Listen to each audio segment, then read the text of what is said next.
What's happening, people? We are live. Everyone's a pundit. This is episode 79. As you can see, if you're watching, we got a blockbuster guest lineup today. Honored and pleasure to have you all on. Let's start with Kendall Rowan. Please introduce yourself. Oh, that's when people say that. I don't know whether it's a bit cringe. I'm like, hiya, hiya, Kendall Rowan. So, but anyways, yes, that's who I am. By the way, if anyone cares or wants to know, it does say here. So yeah, that's all right. But yeah, thank you for having me on. It's been a long time since I've been on here. Long time. I was just starting out in like little YouTube when I came on here the first time. So. Imagine that, I was a year ago now, so yeah. And now she's a superstar, people. Now, big superstar, Sky Sports and all that. Look, man. Now we have to hold our agents. We have to hold our agents to get her on now. You don't have to hold her agent. What, my DM's agent? Okay, not doing a very good job, is it? No, but seriously, big up yourself, Kendall, man. You're doing some good stuff, man, and you're good people. So, yeah, man, you got to rate what you're doing and be proud of what you're doing. You know, mom as well, single mom doing her thing. It's not easy, man. So we got a lot of respect for you, Kendall. Don't worry. And we go downstairs to the bottom right-hand corner, sporting the big beard. Corey, introduce yourself. Hello, everybody.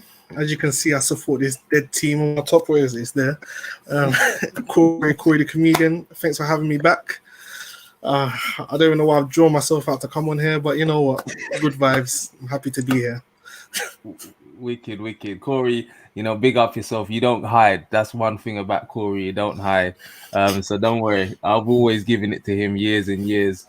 And it's probably going to be a difficult podcast for you, but we big up to you for coming on. Thank you very much. And then next to you, to the left of you, we have Lawrence. Introduce yourself, please. Yeah, I'm Lawrence. Massive Chelsea fan. Yeah, like good start to the season. So let's just have an hour of us just battering Arsenal. We'll all be happy. I know you. I've got to leave it like 10 minutes, you know, sense. Yeah.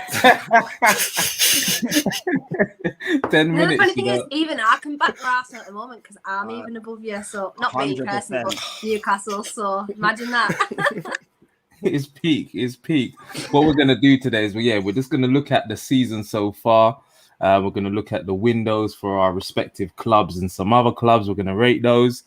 But Patrick, enter because you was late. Let's let everybody know who's listening. This is the reason why we're kicking off late, people, is because Mr. over there, you know. Mr. I was late. Apologies. But if you see the way I set up my studio in like 2 minutes. I'm so proud of myself. You know what I mean?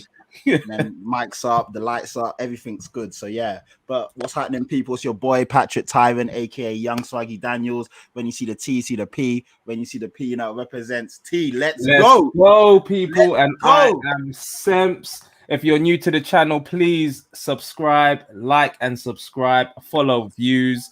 And yeah, man, let's get into it, people. Let's get into it. Where do we start, man? We're gonna try and be prompt today. No more than an hour and a half. I know Corey's got to go. I don't know if Kendall, you've got other commitments as well. So we're going to try and keep it moving, people. So we might as well start at Arsenal. I'm not going to try and dig you out, Corey. But on a real, like, how do you rate your window? 4.5 out of 10. 4.5 out of 10. Okay. I'd give a 4.5 out of 10. To be fair. That's quite high. But you spent the most money. Not really. It's below. That's below average. Pardon? We spent the most money, but our problem last season was scoring goals, and we haven't addressed that issue. And we haven't sold the dead wood that we need to sell as well. And we've given certain players new contracts as well. It's a 4.5 because everyone says that most. You look at the signs that we've signed, the profile of the players, we actually needed them, but our problem is we haven't gone to sign the first teams. We've rather than signed the squad players rather than addressing the actual starting lineup first. That's the problem. That's the problem with the window that we had. For me personally. So you brought in Lokonga, I think, for around. But it's below average. Not happy. Oh, Corey's on a delay. Corey, I think you're on a delay. Yeah, send me an email. Oh, shit. Ben White, 52 mil. Corey, you might need to exit and come back because you're on a mad delay and this ain't gonna work. It's like the suspense. Like, Right, let me refresh it and come back. Hey, Like, You heard it, innit, purpose, Kendall? you know, Corey's like One IT whiz. He did that on purpose. He's not coming back. Watch, people. What? Done. No. Is it right now? Fake delay, so he doesn't have to cry all exactly. through. It's fake Let's- delay. He'll come let's- back in like 20 in minutes fact- and we've totally ignored Arsenal. That's it. You know what? Let's actually move on from Arsenal. We'll pick them back up again when he comes back and he's a little bit better. But let's talk about who I believe are the league favourites in Chelsea. So Lawrence, would you agree for that you lot are favourites now? And how would you rate your window? I'd say very good window, but I wouldn't say we're favourite. I still think City. I still think City will win it. But I think, we addressed the major problem that we needed to address, which was we needed someone that can score goals. So we've got probably one of the world's best strikers in Lukaku. And then the Saul signing's a bit of a, do we really need him? But I think he's a very good player. So it'll be a good addition as well. But I don't know. I don't think we're the favourites. I think we'll be up there. I think we'll be maybe second or third, but I don't think we'll win it. It'll be tough. I think City are probably the best. They are the best team, I think, in my opinion. Even without them having a striker. Yeah, I think they are, because I don't think that the style they play is so heavily reliant on a striker. I think when he even had Aguero, he didn't really play Aguero. You know what I mean? Sometimes he played De Bruyne as a false nine, and they still were smashing teams 4-5-0. So I don't think that they're so heavily reliant on a nine. I don't think. I think if it was the other way around and we didn't have the nine, I mean, then it would be a problem. Then we wouldn't be anywhere near favourites, But I think City I don't think they really need a nine, in my opinion. Has he frozen? I just thought it was like really. I think Semps is frozen. Everything's just gone mad tonight. No, but I agree with you though. I don't think City necessarily need a nine. Like, I know everyone's gonna say like the teams around everybody like improved last year, improved this year compared to last year, like Chelsea, Man United, for example. But still, like, they started off the season pretty well anyway. I know the Spurs result was a bit dodgy, and they have played like Arsenal and Norwich, so that's not great. But no, I fully agree. I think they're still favourites, but I think you guys were up there as well. Yeah, no, I agree. I would disagree. I think Chelsea are favourites, in my opinion. I think you guys have got a much better squad than City now, more rounded. You got firepower and everywhere. And obviously you beat them in the Champions League final as well. You finished probably the season stronger than them. And if you look at it, I'd probably say your team's more balanced and better suited to go the distance. So I would probably say you guys are right now. I'd say you lot in my top four, I had you lot finishing first. Right, sorry, the comments are actually killing us. I'm so sorry. I keep laughing. Like, I don't know who's on free midfields admin right now. Is it Kojo? I don't know who it is, right? But stop it, because I actually can't cope. I'm laughing my head off. I'm guessing it is Kojo, to be honest. I'm trying not to laugh, but I can't help it. I know it must be him. But I agree with you, Pat. I agree with you. I think Chelsea fans that say they're not favourites are just hiding at the moment. Yeah. That's.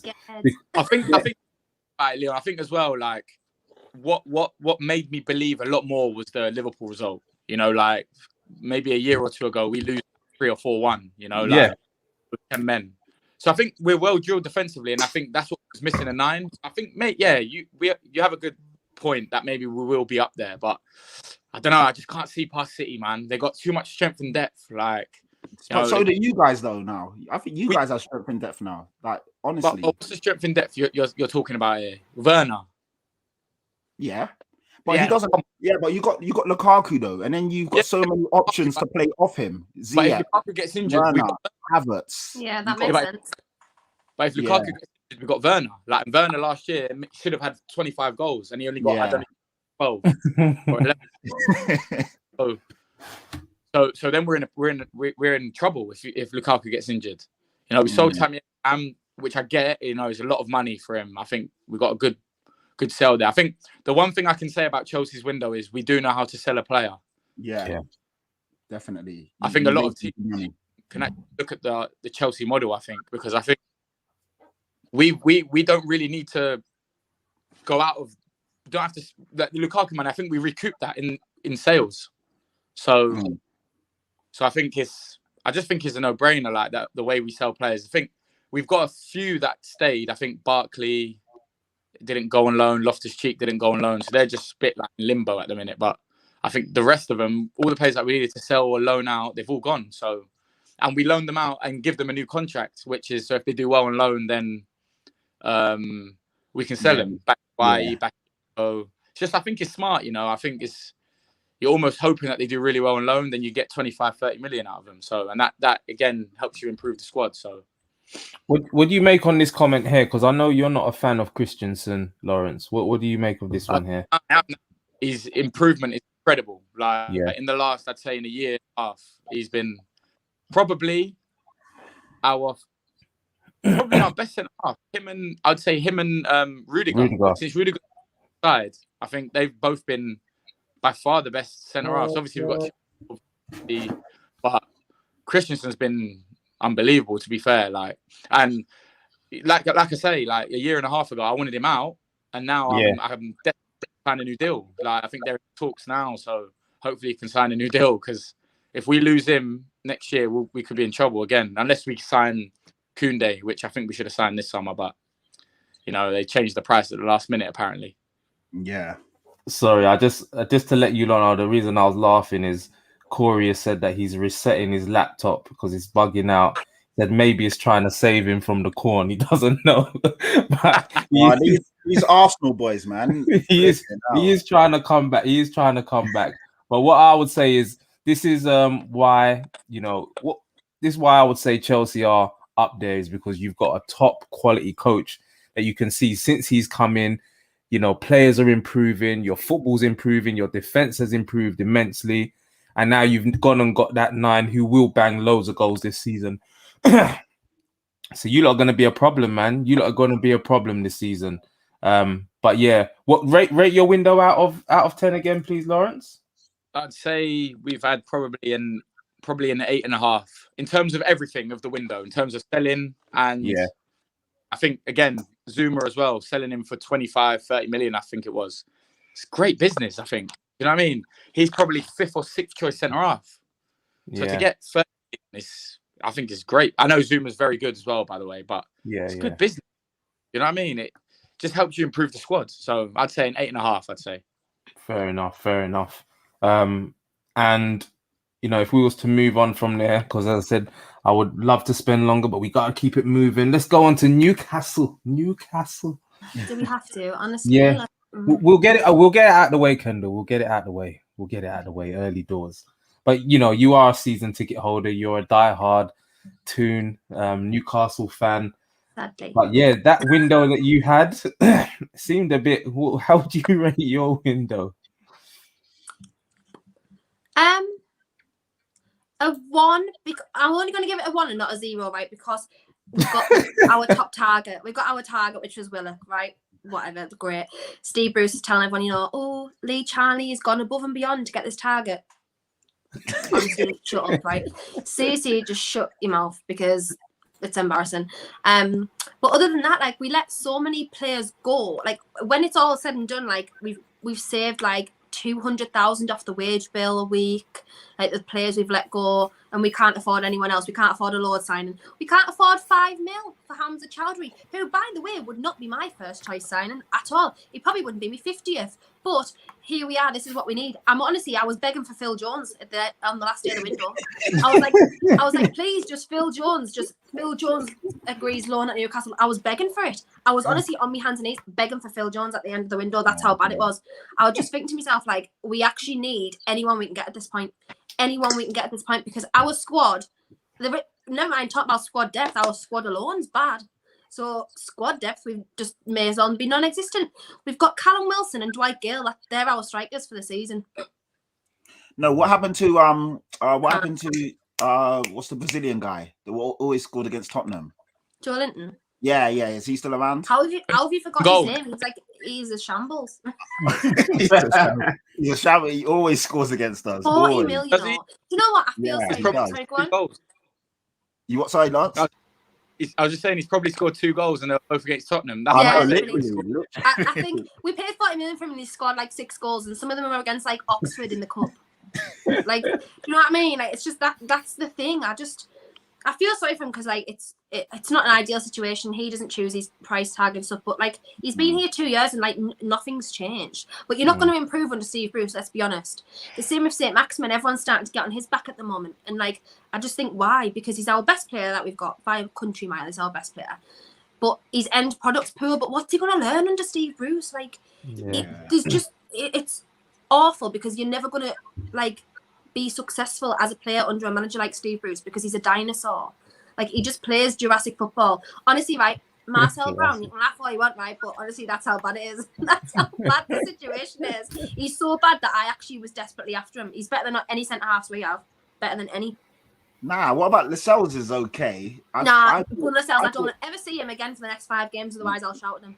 You know what? When Lascelles first came through, I Captain thought gives away 2 penalties in 2 games. It's unacceptable. We've given away a penalty every game this season so far. Have you? Yeah, 3 penalties in 3 games. Yeah. When Lascelles first came through, I thought he was going to be a gem, man. He looked really good, and then he's just—I don't know what's happened. He's just under Rafa. He was so important. Like Rafa, honestly, like revitalized him, made him captain. Like he was so vital. And then crazily under Steve Bruce, who was one of the best defenders of like his time, like at Manchester United, like, he was a great defender. Can't play defensive football. Yes, it's weird. It's insane, honestly. But yeah, we're struggling. We're looking at a bad time. Like, no, we didn't spend 10 million on Hendrick. He was a free agent. But yeah, it's not looking good. I'm really not looking forward to this season. I mean, I know I said this last season, but January changed things. I just don't see us doing anything at all. And I feel really sorry for Joe Willock because I feel like he's been pushed out of Arsenal. I know he maybe wanted to come back to Newcastle, like for the fans. I think that's a lot of the time, like players who play for Newcastle always mention the fans. Like, we want to come for the fans, basically. And I know he's probably wanted to come and he knows he's going to get first team football and that's the difference. But he's never going to like blow off the charts at Newcastle. And I do feel sorry for him because he probably felt cornered into a move. But it is what it is at this point. I can only be grateful that we've got him. But there is a few release clauses in his contract anyway, like relegation clause, Champions League club clause. Things like that. So it'll be all right. Champions League club. How does that clause work? So like it'll be at the end of the season. Whoever's the Champions League club, if they come in for him, then he can buy him out of the deal. No, that's gonna happen. But yeah, well, you never know. If he does what he did last year, you just never know, man. You never know. Yeah, I can't see a top 4 club going for him. Who he's going to get service from? That'll be the next frigging question. Where do you think that? What do you reckon you guys will do this season in Kendall? Do you think you will finish above Arsenal? Maximum? Nah, no chance. The thing is, with our model for the past few seasons, I would say obviously aside from the season we got promoted again, which we came 10th in under Rafa. I mean, to be fair, 7 of our start 11 we had then still 5 years ago. So like that's how much we've tried to improve. Yeah. But our model solely about where we finished in the table has been based on the fact that there's worse teams than us at the time. So, like, obviously the past few years, you know, there's been like West Brom, Norwich, Watford, like people like that, Bournemouth. And like now, the only team I can possibly think of that might be worse than us is Norwich. And I'm not even saying that they are. It's just based on results, they just haven't started off great and they're a yo-yo club. So that's why I'm concerned this season because I just can't see like clubs that are worse than us at the minute. I even think like Watford's better than us, Brentford and Miles better than us, and they've recruited better as well. So yeah, that's the problem. So I'll be very over the moon if we finish 17th and just stay in the league this year. Just question here to you: what about the academy? No players coming through. Mike Ashley doesn't believe in the academy. So basically, our strongest like recruits over the last few years have been the Longstaffs. And most recently, Bobby Clark, who, lo and behold, we've let go to Liverpool. So permanently as well. So yeah, we've just got no one coming up at the moment. And the ones that we do have who would maybe get into the first team, like Kel Watts, he's gone to Wigan on loan, and Matty Longstaff's gone on loan to Aberdeen. Like people that we maybe would have in the team or maybe would be squad depth, they've gone. So like we kind of have no one like at all at the minute. It's really bad. It's really badly run. It's horrendous the way that the club's, like a club like Newcastle, being run into the ground, and it's just it's either going to be make or break this season if we don't get a takeover, because obviously the takeover still it's in court at the moment, and Mike Ashley's took the Premier League to court. If we don't get a takeover by the end of next season, then I think we're probably going to do a Sunderland, if I'm honest. So is Mike actively trying to? He does want to sell now and get rid. I mean, it's took him 10 years to actively be willing to sell. He's always moved the goalposts, and then obviously when he does decide to sell, the Premier League block the move. So yeah, as I say, he's took them to court at the moment. That's January. That's going ahead. So yeah, maybe we'll see after that. I don't know, but I'm probably 99% sure that this PIF who want to take us over won't. I think it'll be, if we get taken over, it'll be another consortium, I think. Okay. Steve Bruce, I know you said Jurassic Park manager. Honestly, him and Sam Allardyce can just go in the bin. They can just get in the bin. Honestly, if I would love to see them in the bin. The only difference is like Neil Warnock. I love Neil Warnock. I just think he's like canny. Like I just think he's nice. But yeah, them types of managers, like they're just they just don't suit this game now. The current game that we're in. Even we saw Sam Allardyce at the end of last season. You know, the relegation king. Like he got relegated. Yeah. That style of football just does not work in this game anymore because of the advancements, and the young players coming through are learning a completely different type of football now. You know, it's like tiki-taka, intense, attacking, one-touch football. You can't get away as a team now from just hooping and just defend. You can't get away with it because it doesn't work like that anymore.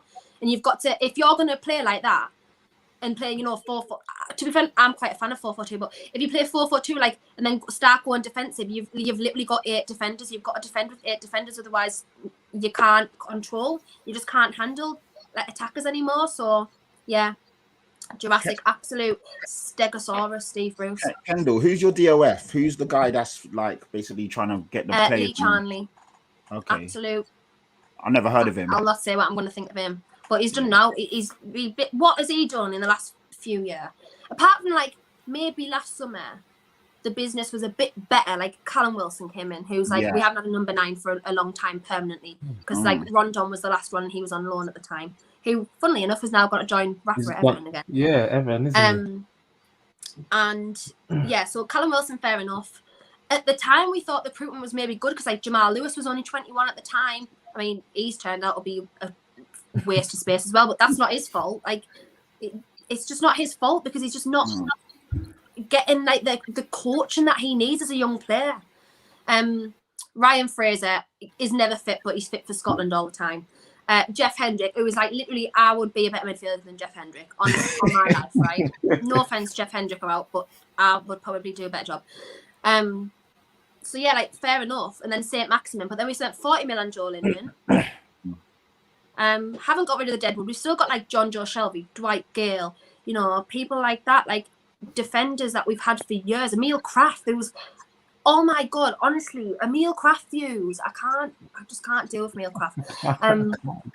So yeah, I mean, there's no point in talking to me about Newcastle because it's just depression. It's just honestly, like the thing with Arsenal. I've always said, Arsenal might be bad at the moment, but they've got every single tool in their toolbox to not be that bad. Like they might be like maybe stagnate about around mid-table, but they're not bad enough to be relegation material. They're just not.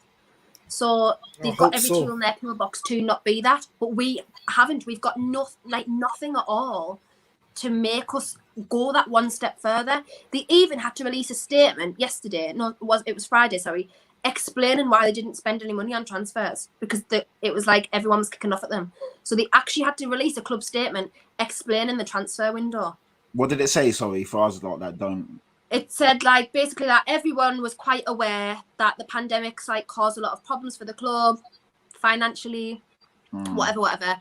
And that everyone was aware because on deadline day, Steve Bruce was trying to organise his own transfers.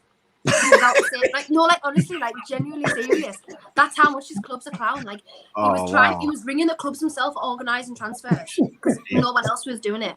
So, like, the statement basically dropped him in it because it was like everyone was aware that if we paid for Joe Willock, we weren't getting any more because Newcastle's recruitment policy, apparently, over the years has been don't spend more than you can afford. Okay. So, like, whatever we've, like, kind of got in, we just spend that out, which is why we technically haven't spent big for a good few years. Yeah. Apparently. I'm saying apparently.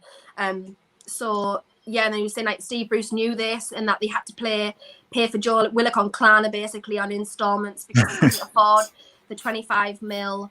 And everyone was aware that if we did that deal, that nothing else was happening. No one else was coming through because we couldn't afford it. Seems like a bit of a mess over there, boy. It's been a mess for a good few years, but yeah, I think this is like breaking point now. So for those of you who've just tuned in, Kendall rated Newcastle's window 1 out of 10. I think that's quite generous, honestly. And he said it's generous. Oh, the pain. But she's still gonna support Newcastle. She's not leaving them. It's in the blood. I'm not leaving, but I will be following Atleti a bit more this season than I usually do. I mean, I have followed them like since 2004, but I'll be paying way more attention to them than I do this. You're still gonna go Newcastle games, though, isn't it? Yeah, I have to because otherwise it's bloody nearly $1,000 down the drain. Like, yeah, there you go. Like, that's the most depressing part. I have to go because otherwise I'm just sitting watching wasted money. That's how actually depressing it's got. Last question. I always feel this type of question is difficult to answer. Do you have a manager in mind that you would want at the club? Realistically, we just need like someone who's a coach rather than a manager, if that makes sense. So we need a coach, like a proper coach who is forward thinking and can utilize players. So Eddie Howe's obviously been on the list for a good few years, and a lot of fans have called for Eddie Howe. I wouldn't mind Eddie Howe. That's quite a realistic option to me.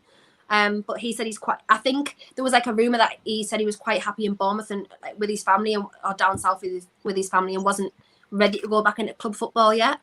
Other than that, I can't really think of anyone off the top of my head because we'll end up with like Mark Hughes or something. Like honestly, like that's who we'll end up with like Ian Holloway. Like that's honestly the only manager I can see ending up at the club because no one in their right state of mind is going to come and say, I'm going to go and manage Newcastle.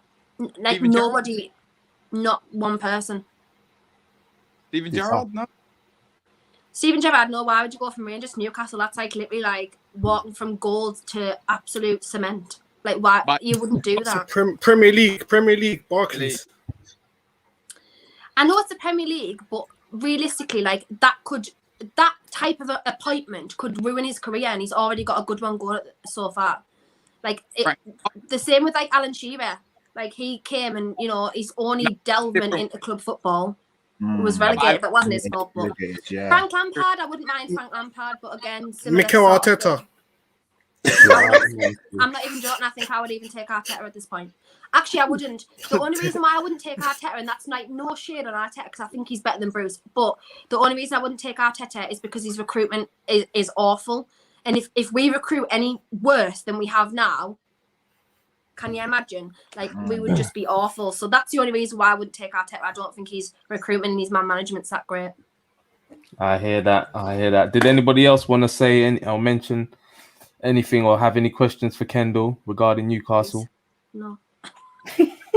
Just who do you think are biggest? Do you think Willock's going to be able to continue the run that he had? I think I think he's a good player, but I think them 7 goals in 7 games were a fluke, in my opinion. They weren't a fluke. He was doing the right things to get into those positions and finishing them off. It wasn't a fluke. Yeah, but I hear what you're saying. It might be a purple patch. It might be a good run, but we'll see. I don't think it was a fluke though. Purple patch. Purple patch is probably the best way to explain it. Yeah. I think the player's in there to score that because if he wasn't, then he wouldn't have been able to do that. So I do think he's there. I think it's just going to be a matter of like integrating into the team properly because like our only tactic at that point was to get the ball to Joe Willock at that point because Wilson was injured. But now he's got to come into a team that has Wilson back. Like St. Maximin might not be fit at some points. So it's gonna be about him finding his position as well as the fact that we like to play defensive. So I don't know whether it's going to be like, it's going to take him a bit of time to figure out where his, well, not him specifically, but where he's going to fit into the team, I think. But I think he's great. Honestly, I do think the players in there. But as I say, what player is going to improve under Steve Bruce? Like, nobody's going to improve under him. So that's why I feel sorry for him. Honestly, I do think the players in there. But as I say, who's got that on? Sorry, it's me. Sorry. God, Patrick, you turn up late on YouTube. No, I was trying to send the link. Sorry, someone DM me asking for the link, and I tried to copy it, and it. You should think apologies, people. So, Andy Carroll, get him back. I'll allow it. Honestly, that is the most Newcastle thing that would ever happen. Go and get a player you've let go. I can see it. Let's move back to Arsenal. For those of you that are just tuning in, we did start off with Arsenal, but Corey tried to do a runner, but then he decided against it. He's come back. Oh no, he said he hasn't froze. I thought he froze because he was like he's trying. Wow. So anyway, Corey rated Arsenal's window 4.5 out of 10. Yet they spent the most money. You got cut off, Corey. So why do you rate your window so low? You did spend the most money out of all clubs, I believe. So yeah, why go on? Because I think our window I rated so low because for me we haven't plugged the gaps. We were no goals FC last season. We didn't score any goals at all. Like if you look at it, I know it's not going to be sustainable. I know you're going to look at it like, okay, we finished 8th. We had the 3rd best defense. So for me, defense weren't really. We had calamities at the back where we had mistakes and everything. But for me, defense weren't the issue. For me, in football, you got to score goals. And if you don't score goals, you allow the other team to come and apply the pressure, and they're going to get the chance. Because if you look at the games that we've lost, some of them are like 1-0, 2-1, nonsense results where we haven't taken our chances. For me, we needed to buy another striker. We bought our number 10, but for me, we need a goal scoring midfielder. Someone like, obviously, you're not going to get a Bruno because he's amazing, but you see the way Bruno carries the goals for United. We need a similar, or Willock. I know we've just sold Willock. Willock's a goal scoring midfielder. For me, I would have kept him. I would have liked to see how he was in the Arsenal squad. Obviously, we needed the money. We've let him go, and I think it's better for the player to go. So I'm happy for him that he's gone to Newcastle. I hope he does well. Hope he does big things. But yeah, we didn't get no goal scoring midfielder. We need a number 8. We've signed Xhaka to a new contract. After we thought he was gone, we thought we were rid of him. We signed him to a new contract. That's disgusting. A player that was he basically said he likes Rome in the interview, and you're telling me he signed a new 4-year deal. For me, and the thing is, at the time as well, I was thinking, you know what? In my head, I was logically adding up the things. I was like, you know what? Okay, we signed Xhaka to a new deal. So in my head, that must mean we're going to spend big somewhere else. We're going to spend the 70 bobs on Maddison or someone else. Nothing. I don't mind Odegaard. I like Odegaard, but for me, we still needed more, man. For me, if you're a serious club, I've grown up watching Arsenal play Rosicky, Nasri, Fabregas, all of them man in the same starting 11. So for me, there's no problem with buying Odegaard and Maddison in the same window. Obviously, I know it's not Football Manager. I know it's not going to happen, but that's the position where we need to be. We need to be buying multiples, not just buying one player to think we're going to stop the gap. We still got Lacazette contract runs out next season. He's still in our squad. Mohamed El-Neni still plays for us. Pablo Mari, did you see him against? See, I'm getting frustrated. I'm not stress myself out, please. But the bottom line is, it's a shocking window. Lokonga, okay, I like Lokonga. Lokonga looks good. We didn't sign Lokonga to be starting 11, but at this moment in time, because of the lack of depth we have in midfield, he looks like a starter at the moment. We signed. I don't know who Tomiyasu is. I'm not going to judge him. I'm going to see how he is. Hopefully, he's a good right back. He's a decent player. Ramsdale for 30 million. Or centre back. Yeah, his main position is centre back, but he can also play right back. But he is a centre back by trade, according to what they say. And I think it's. I was reading saying apparently he works well to cover a back three or the right side of the back three. Yeah. I don't know. I don't know what nonsense waffle they're trying to put to me, but again, I don't know. Is he better than Bellerin? I don't know. We'll see. Who else we got? We got Ramsdale. Ramsdale for 30 M's. I know we're talking about British Premier and all, but I'm sure we could have get a better keeper. And you know what? It looks bad on the club because we sold Martinez last season, so it just looks stupid. Yeah, that's what it looks stupid. And I think they bought Ramsdale because I think Leno's going, isn't he? So he's going. He's not signing. He's not signing. Yeah. And do you know what? Go on, Lawrence. I think it's smart. I think if they bought Ramsdale, because I think it's, I don't know. I think if he does, obviously they're going to get rid of Leno. If Ramsdale's going to be the number one, they've targeted him early, and that's who they wanted to be number one next year. So I guess it's for them is a good bit of business. I would never have signed him for 30 million, but you know, but I think they're planning for the future. So I guess that's that's what all the signings are. All of them are under 23, under 24 signings. Every single one of them. You're talking Ben White for 50 million. Okay, Ben White 50 million is extraordinary, but the fact is, for me, that's a 10-year investment. Same way you can see Ramsdale. Ramsdale comes off good. It's a 10-year investment. It's investments. So that's all our signings are. Investments. They're all gambles. We have nothing that's certain that say you can't look at it and say, okay, this player is going to improve us dramatically. Why? He's a Luiz replacement, and I'm happy with the Ben White sign. I'm not upset with him. What I'm upset about is that we spent 50 million for him and not gone to Leicester and spent 70 million, 80 million on Maddison. It's just the logic and the way that we've managed our money, and we haven't been able to sell players. That Nketiah is still playing for us. We're not gonna give the guy a game. Let him go. Like he's had it. I think he's had his chance at Arsenal. He's not an Arsenal player. He's a good player, but he's not good enough to play for us. Ainsley Maitland-Niles still there. No, I went to Feyenoord. Feyenoord. Okay. Yeah, what do you make of the Maitland-Niles situation? What do you make of that, Corey? Obviously, him coming out the way he did, and the fact that he didn't leave and everything else. What do you feel about that? I respect it because do you know what? You go back to last summer when Wolves put in a 20 million bid for him, or 15, 20 million bid for him, and we rejected it. And I wanted to reject it, but then towards the season, he did not play one game. He hardly played. He had a bit to the season. Then we let him go to West Brom in January because he pushed to go West Brom to play centre midfield. Then he come back again. Then he's come back now. He's not playing a game this season. We're seeing Chambers and Cedric play right back. We're seeing Mohamed El-Neni centre mid. And Ainsley Maitland-Niles looking at it like, I can't get a game. Let me go to Everton. Let me ball for Everton. And the managers come out and said, no, you can't go. For me, it's stupid because we're not using him. Let the guy go and play. He's very young. Let him go play football. If we keep him, we're keeping him now. I want to see him play because for me, he's better than what we have.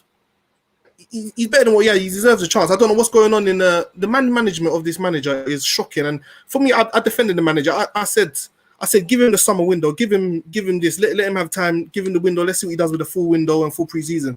It has been a waste of time. He has wasted my time. He's wasted my summer.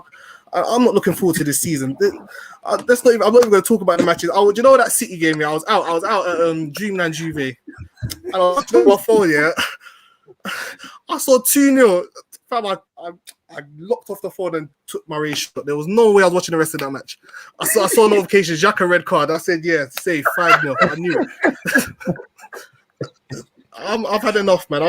I usually I'm a positive fan, but honestly, I've got to go back to work tomorrow. Yeah, I work at the school. I've got to go back to work tomorrow. I'm finished. I'm going back bottom of the table. The kids are gonna rinse me. I'm dead. Oh God! I don't know what else to say, man. I'm depressed. I don't know. You better fake a negative. You better fake a positive COVID test. Do you know what? My PCR just came back negative as well. Fuming. You was hoping for a positive, innit? You was just until we play another game. Oh God, Lawrence. Let me ask you a question. Obviously, from a professional point of view, do you think that what Maitland-Niles done is wrong? Do you think that that's wrong from a professional point of view? I feel like he's perceived wrong. Like obviously he's put it on social media. I get the frustration. You're seeing people like El-Neni and I don't even know who's playing right back for Arsenal, Chambers or Chambers and Cedric. And Maitland-Niles was actually getting in the England squad not long ago. If we're being honest, like so you're seeing people that are playing ahead of him. Of course, you're going to be frustrated, especially if there's a move there waiting for you as well. So I get it, but I just feel like fans can perceive that in a different way to how he. Obviously, I can see how he's feeling. He's not playing. He's not happy. He wants to be playing. He should be playing, my opinion, and he's not. So obviously he's frustrated. But I feel like there's a certain way you can express that. I think you can do that behind closed doors without showing everyone. because I think fans will be quick to jump on it, and you know what fans are like. They don't forget and don't sort of let things slide, you know. Like, so I understand it from a footballer point of view, but I just, when you see it from the other side, I can understand why people will be frustrated or upset with him. So also, because I've said many times with the Harry Kane situation, yeah, that, you know, he appears to be the model professional. So for him to do what he done, there must have been something serious going on behind the scenes. Yeah. Would you say the same thing with Maitland-Niles? For him to actually go to those lengths, being a footballer, knowing what you should and shouldn't do, quote unquote, would you then agree that something serious is going on behind the scenes for him to be pushed to do that? Yeah, 100%. Like, I think that's the last resort to do something like that. Like, okay. It's not something that you do straight off the bat. You know what I mean? I think something's gone on. Same with Harry Kane. Like, I believe the report that they had an agreement, a gentleman's agreement or something along those lines that obviously hasn't materialized. So obviously that's why he's gone to those lengths. Obviously they'll say that he was on holiday here or whatever, but come on, like, I don't buy it. Like, you know, from my point of view, I think if he wanted to make a stand, he really wanted to go, to be fair. So I understand why he did that, to be fair. Fair enough. Does anybody else have any questions for Corey? Any comments? Go on, Lawrence. Go. What do you think Wenger feels right now, looking at Arsenal now, when all the fans were battering him, saying Wenger out, protests every home game, and he was getting you top 4 every year, and it wasn't enough. All right. And also, Corey, before you answer that, there's also this comment here from Shoot the Defense, the best podcast in the world. So please, in conjunction with both of these comments, what are you saying? For me personally, I think Wenger's an Arsenal fan, isn't he? This guy's lived, I think, the same way Sir Alex Ferguson probably feels about Man United, the way that United are now. But obviously he's more heavily involved. This is probably the same way that Wenger feels. You know what I mean? Them man are still fans. He loves the club, but he's distancing himself in it because I think the way he left was a bit kind of sour because obviously he's sacked. He was sacked in it, and he was sacked for poor performances. He was sacked. He wasn't sacked off the back of a 4th place finish. He was sacked off the back of like a 5th or 6th place finish. So we missed out on Champions League under his reign. It was right for the club to let go of Wenger because I think we reached a point where he wasn't going to improve us. He kept on a steady ship. The appointment of Emery ruined us. Emery's appointment, that guy, I think Arteta's reaching the level because I hated him. If anyone knows me, I hated Emery. And I think Arteta's reaching that point where I'm hating him as well. The appointments from the club have just been wrong. So it's not wrong to get rid of Wenger, but who we've replaced him with is just terrible. And you say that we won the FA Cup. Okay, the FA Cup was sweet, but you want to build on stuff like that. You want to pick up them trophies and also get league success as well. Obviously, I was someone that I enjoy the trophies. Obviously, you remember the trophies. 5th, when we finished, what was it? When we finished, where did we finish? Last season when we finished 8th. It was disgusting that we finished 8th, but we still ended up with Europa football. Not good enough for us. We want Champions League, but we still ended up with Europa football and we won the trophy. So I was like, all right, this season now that we've just had, the 8th place, no trophies, going out to Unai Emery is embarrassing. In the semi-final we got knocked out of for Villarreal. Embarrassing. And Emery as well. Emery made us lose 4-1 to Chelsea in the final as well. So you say European semi and final, but that's not in the competition that we want to be in. We want to be in Champions League and finals. We don't want to be in Europa semis and finals. So I think the club as a whole is just gone. It's just gone down. And I don't think Wenger could have stopped this because look at all the other teams. I think the league has improved since Wenger's left as well. All the Leicesters have come up. The West Hams have come up. I think every single club has improved apart from Arsenal. And this is why we're in the situation that we are in. And every minute they're talking about rebuild this and rebuild that. Like we signed Willian, we signed Cedric, we signed Pablo Mari. Like the signings are just awful. We're not buying the right players to build and make the squad great again. Like you see the transfer windows at Chelsea are signing Lukaku, and they're linked with the top talents in Europe. United we signing Ronaldo, they signed Varane, they signed Sancho. We're signing Tomiyasu. Who's that? You see, we're on a different wavelength. That's it. But where you are though, you have to put it into perspective, is going to and be we very shouldn't- difficult for you to attract the creme de la creme, because you're not playing in Europe and you're not playing in the Champions League, so it's going to be difficult. Leon, That's can the I ask? problem, man. Go on. I'm not going to ask Kendall and Pat because I know what their answer will be, but I'll ask Corey and you, Leon. Yeah, what would you rather have? Would you rather win the FA Cup, or would you rather get top 4? As a fan of your club, of course. Obviously, I know Kendall and Pat will say FA Cup because they don't ever win those things. But This guy, you know. Thanks for that. I know. Yeah. Cheers, mate. like they'll say the FA Cup. For me, I'd rather get top 4 every year. Top 4. And I'll build on that. Is I was going to follow on from what Shoot the Defense question was, and it's something I've been speaking to a couple of my boys about.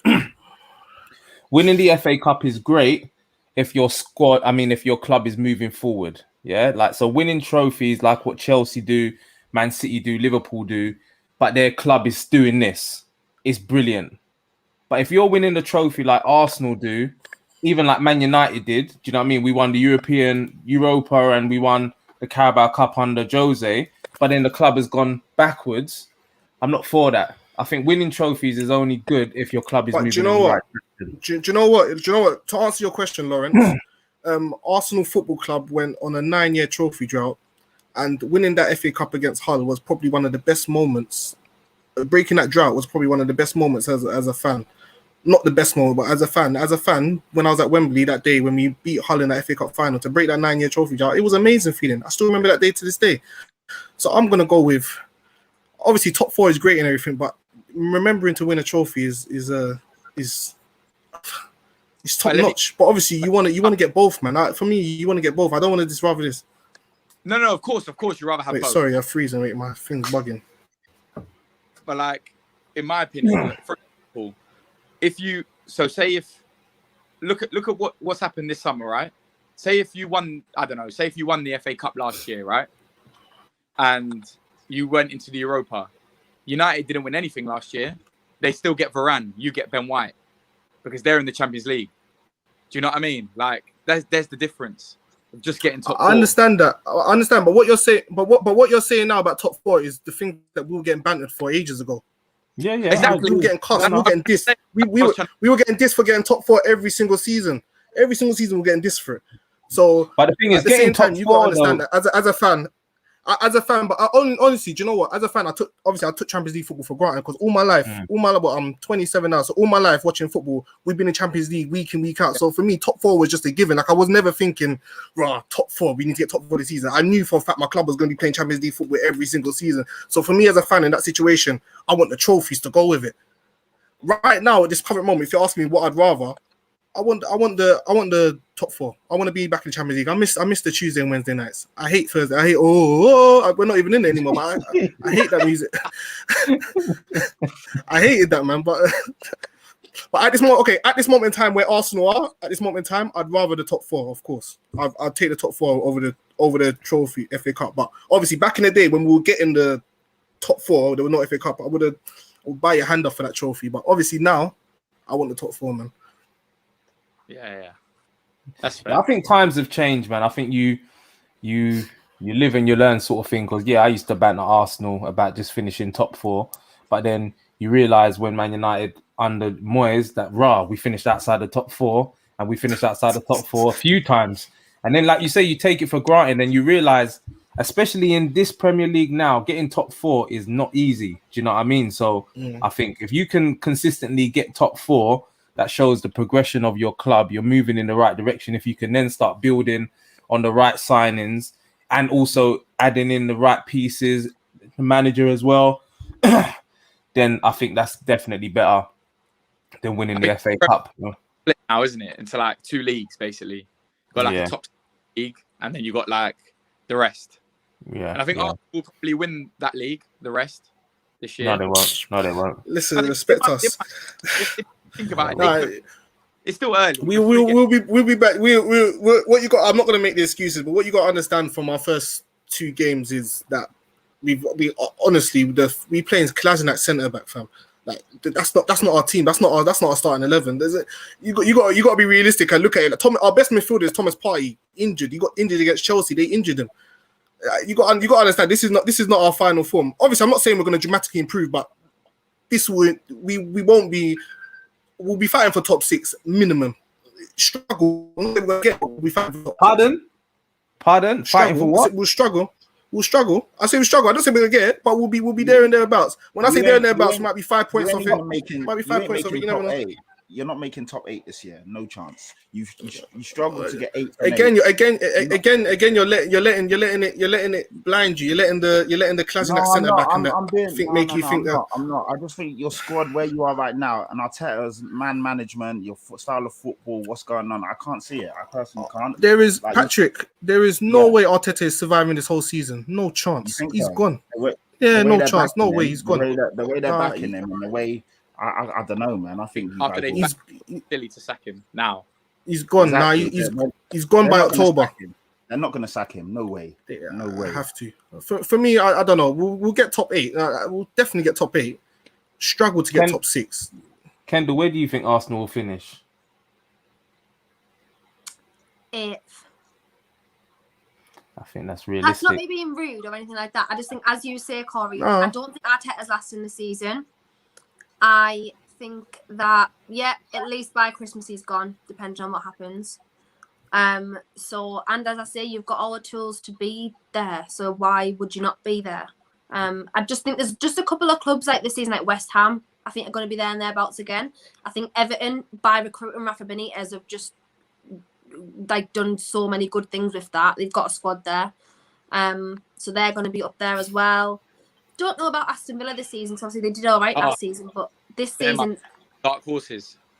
This season, I would say that yes, before the season started, but I think it's going to take them a little bit of time to figure out how they're going to play, because they relied so much on Jack Grealish and they've signed like 3 players in his position, so they're going to have to figure out a system that doesn't solely rely on Grealish. So I think they're not going to pick up form until at least November. I would say they're not going to show what they can properly do until then. So yeah, I think 8th is realistic target. And the thing about Arsenal fans, like, I know it's a nightmare to just admit it and like to just accept it, but as an Arsenal fan now, just for your own sanity as a football fan, like, you've just got to accept that where you're at right now is probably obviously not your final form at all. But you've just got to accept it now that maybe you are still rebuilding, and right now is the start of like that next phase. Because how long are you realistically, as a football fan, going to give a manager a rebuild? He's had 2 years. You can't have another year because it's obviously not working. If you've had 2 seasons and money, not like the most money at your disposal, but you signed Pepe for 70-odd million, Partey, now you've spent 150 million. He's had that money, so you can't then go and give him another season. It just doesn't make sense. And if you're the board and you own that club and you're giving him another year, you're crazy, because it's not working. It's not going to work. It's quite obvious. So yeah, I think 8's probably realistic. Just to say, we won 3-2 today. That's the Arsenal I recognise. 3-2, great game. Beth made 2 goals. Oh, well, Arsenal women. Yeah, played well. Played really well. I missed it. So on the transfer of Arsenal, like, just quickly, do you know what the weirdest thing the weirdest thing about the whole window? Like, yes, Arsenal's recruitment's maybe a bit dodgy anyway, but the fact that like Arsenal fans rate Saliba quite highly. Like I've always said, like, they rate Saliba quite highly. He's very good. Like, he always gets decent loan moves as well, like to like relatively decent clubs. Why have you gone and spent 50 mil on Ben White, right? When Saliba's young as well. I think, is Saliba only like 23, 24-ish? He's younger than that. He's younger than that. Why I don't know. Do you know what? 50 million on a Ben White and not just kept Saliba? There's obviously an issue there, because there's something going on. To be honest. Do you know with Saliba? Yeah, I'm not like these other Arsenal fans that scream and shout his name, because quite certainly, majority of us have never watched a full game of him. No one's watching. I know they're not watching League One, so I'm not going to gas up to you lot and say. I'm not going to gas up to you and say I've watched Saliba, he's the real deal. What I would like to see from Saliba is him have a chance. And for me, it's not one or the other with Saliba. I would have still signed Ben White. I would have got rid of Rob Holding and Pablo Mari and kept Saliba in the squad and signed Ben White. Because for me, you need defenders. You need a squad of defenders. So for me, we still should have kept Saliba and got rid of the players that Holding, Mari, Kolasinac, all them lot. So you got to remember is David Luiz left us. So I think Ben White is a direct replacement for David Luiz. I don't know why Arteta don't like Saliba. I hope to God that Saliba gets a chance because we spent big P's on him. 27 million for centre back at his age is a lot of money. So I don't know. I can't tell you. I don't know if Saliba's the answer. We've never seen him play, but we want to see him play. But yeah, some Arsenal fans are a bit over the top with the way they analyze it and all. But I'm not going to be one of them. I need to see him. It's a bit hard to sell players that no one wants though, like Holding, El Neni, for value. I mean, not gonna lie, but I would quite honestly chuck Rob Holding. I honestly, God honest.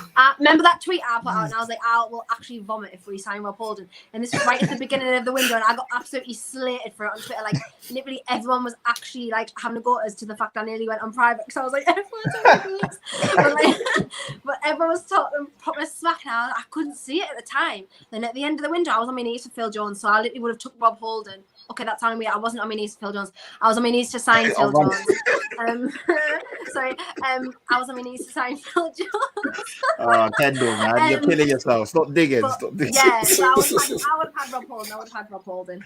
100%. Let's move on. I can't see Arsenal getting 13 points out of these games, and Norwich, Brighton, Spurs, and no, they ain't getting 13. That's where this is what I mean. I don't see how they get 13 points out of these games. Let's be realistic. Okay, Norwich, where's that at home? That's an easy 3 point. That's a 6 point. That's a 6 pointer at the bottom of the table, but that's a 3 point. Burnley's not going to be easy. You could maybe get at home or away. That's away. That's 3 points. Burnley, Brighton, Spurs. I don't see where. All right, Brighton. Okay, I'm gonna say that's 3 points. Spurs is at home or away. Where's that? Is that home or away? I'm not sure. I don't even see. Them man don't come carpet and get 3 points. So if anything, it's gonna be a draw. You can handle Brighton defensively at the moment, like because Brighton just attack. They just attack. Brighton are a good team. What we got to realize is what we got to realize as well in our opening 3 games. Yeah, okay, against Chelsea and against Man City. The only starting X1 defender for Arsenal is Kieran Tierney. Everybody else does not start. Check the lineup. Kieran Tierney is the only Arsenal player that starts in our strongest lineup. You don't got to check it. We ain't got no players. Obviously, I know. It's a big game. It's at Emirates, home Spurs. Yeah. They're not gonna beat us. We might draw. I'm not gonna say we're gonna beat them. Okay. But they won't beat us. Them man don't come carpet and beat us. That's one thing confidently. If it's at White Hart Lane, different. Them man don't come carpet and collect 3 points. Van der Vaart was the last time. Van der Vaart was there last time they come carpet and got 3 points. Right. If I'm correct. Van der Vaart saved me from a pimp in Amsterdam. Anyways, go on. God's honest truth. Right, big up Van der Vaart for saving you then. Let's segue on to Spurs then. Because I think you're quietly confident with your window, aren't you, Pat? How would you rate your window? I think we had a good window, man. It's crazy because in the Spurs camp, it's quite divided. I feel we had a really good window. Other Spurs fans aren't happy. They said that we didn't sign a striker, we didn't sign a creative mid. We were screaming out for those players, which I agree with. But if you look at everything that we have done, we got like £800,000-ish off the wage bill a week. We got rid of a lot of dead wood that we were crying out for. We refreshed it with some good quality young players. We got Romero in, who's a very good centre-back. We upgraded on the goalkeeper position with Jelini for Joe Hart. Brian Gill, we swapped for Lamella. There's a lot of positive things there. We kept Harry Kane, which was huge, because if Harry Kane goes, there's no one that we can bring in that would obviously be nowhere near that quality. We kept Ndombele as well. He don't want to be there, though. Yeah, I know, but still, at the end of the day, if no one takes him, I'll take that. Do you know what I mean? Players, obviously want to move and try new things. That happens all the time. But if the move doesn't materialize, you got to get your head down and get on with it. So I'll take that. Yeah, but is that good for Spurs though? Like we're talking about, is it being a good window? The fact that you've kept a player that doesn't want to be there, is that actually a good thing? Yeah, in our case it is, yeah. Because if Harry Kane was to go, who are we going to bring in that is anywhere remotely close to Harry Kane's quality? So I was talking about Ndombele. So then now actually you've got 2 players that don't want to be there that you kept. Ndombele's got to get back into the team. That's a different thing. Obviously, we're crying out for that creative midfielder. We've got one there, but he can't get in the team. He's got to sort himself out. I don't know what's going on with A lot of Ndombele. Spurs fans rate Ndombele quite highly as well. Yeah, like, we do. I've heard do. a lot of them say that. But Are you starting Winks over him? Yeah, in the final when that idiot fucking Ryan Mason started Winks over him. Yeah, I understand why Ndombele is pissed, because that is a piss take of the highest degree. In the final against Man City, you're starting Winks over Ndombele. That's just crazy for me. But on the other side, Ndombele's application has to be questioned. This is the third manager now who's still having issues with him. So it can't just be the manager. There's something there. Do you get what I mean? So he's got to sort himself out. Obviously, the window's closed. He needs to get knuckled down and get on with it. But going back to the window, yeah, I think we've had a decent window. Obviously, we've got Emerson in as well. We let go of Aurier on a obviously terminated his contract to get him off the wage bill, and then we brought in Emerson as well. So I think we've had a good window. We had a good window. We obviously. What would you rate it out of 10? 7. I was gonna say 6, but I think with the fact that we got rid of quite a lot of deadwood and then also brought in some good players, yeah, I'd say a 7, solid 7. So, but yeah, I'm happy with our window. I'm happy to the start of the season as well. I wasn't a Nuno fan. I didn't want him in, as you guys know. But so far, I can't really complain with what he's done.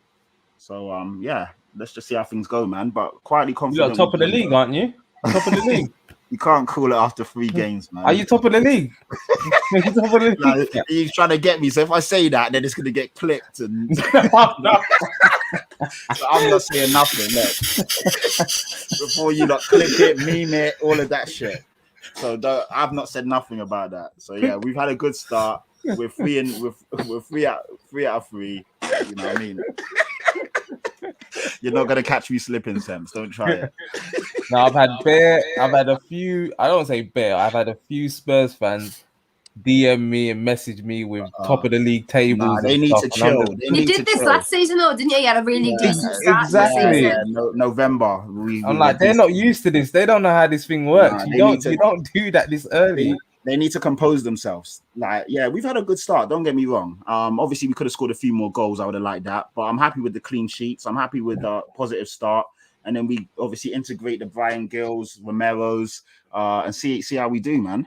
So, yeah, I can't really complain. Of course, I would have liked a striker. Don't get me wrong. We needed a striker. I don't understand why we didn't get a striker in.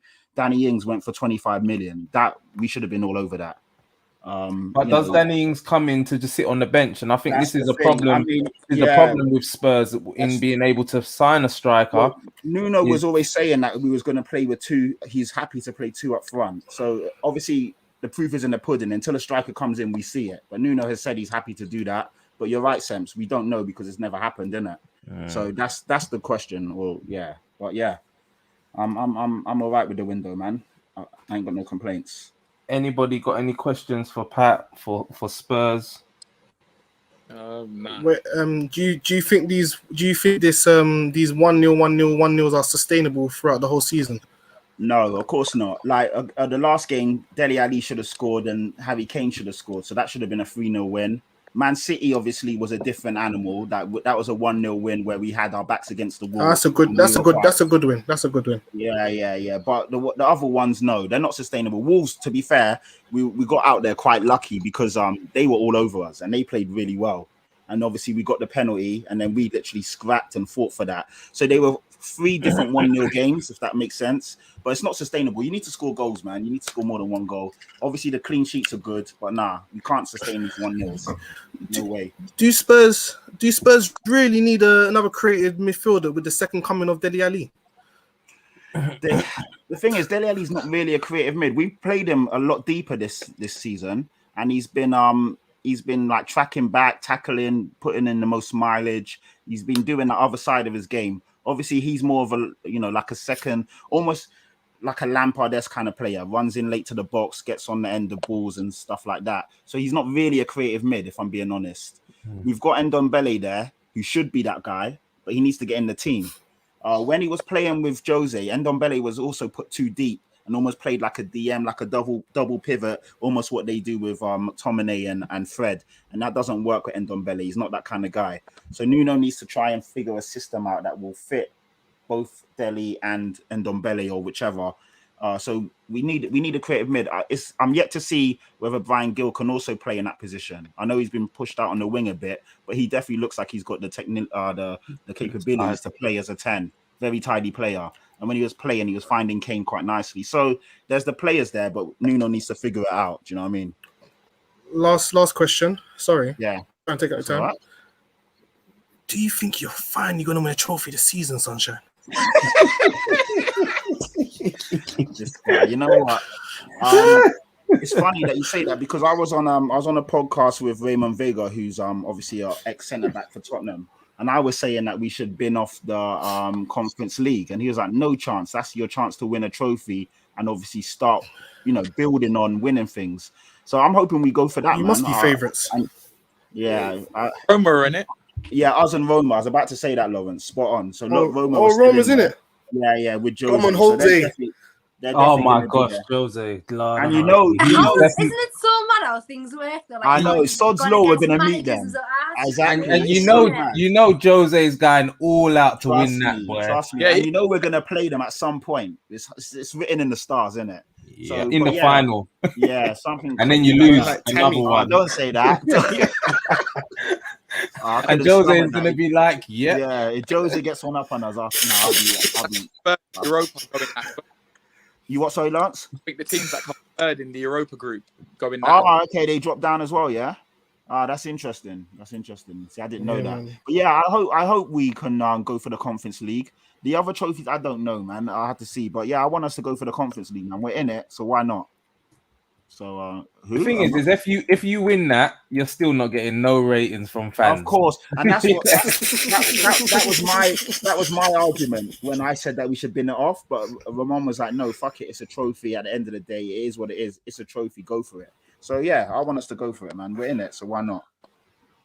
Yeah, I hear you. Where do you think you'll finish this season, in Pat?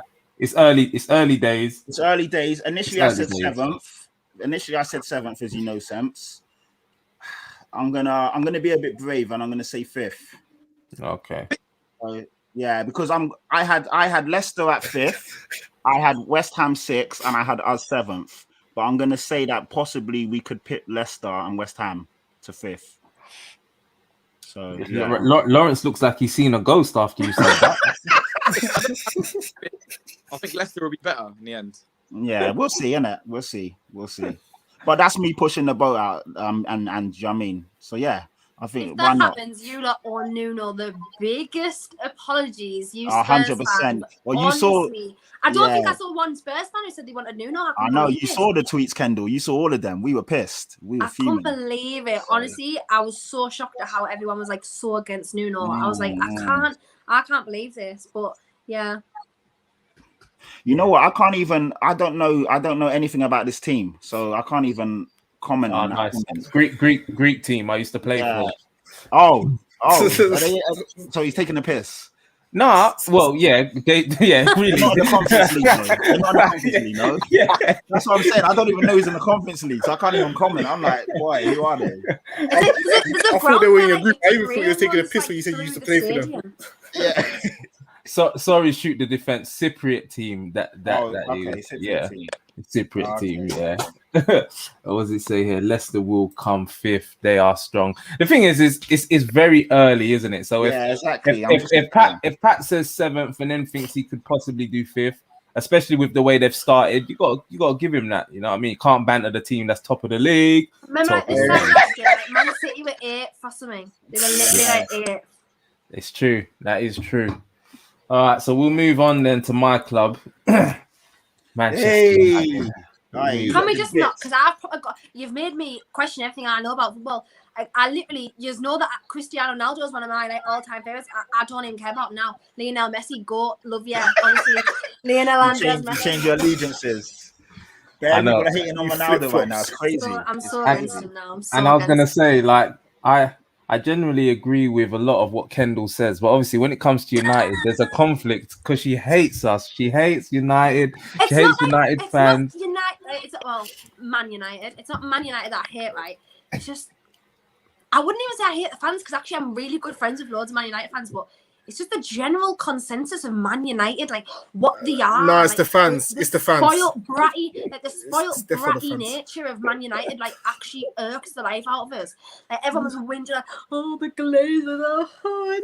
The Little Island Glazers are so bad. We have the worst owners ever. And I was just sat there like, oh mate, like you have no idea what it's like to have actual bad owners. Like I understand the whole like finance situation. I get that is bad and it's not great. You can't run a club like that. But like at least you actually football wise, you actually do well in terms of football. You know, you get into cups, you get tournaments, top 4 mostly, signings. Like you actually do that. Badly ran clubs don't do that. We don't do that. No, but So I think it's like a bit of a bitterness nature about it. Like I'm just like, oh, I wish you'd stop whinging. But I do understand the finance part of the Glazers and how bad they are. What I say is this: that I'm a realistic Manchester United fan, and I accept where we are at the moment. We're no longer the best team in England. We're not that team. But a little bit like what you was just saying there is we are the biggest. Sorry, we are the biggest club in England, and you would expect us to be where City are. You would expect us to be where Liverpool have just been.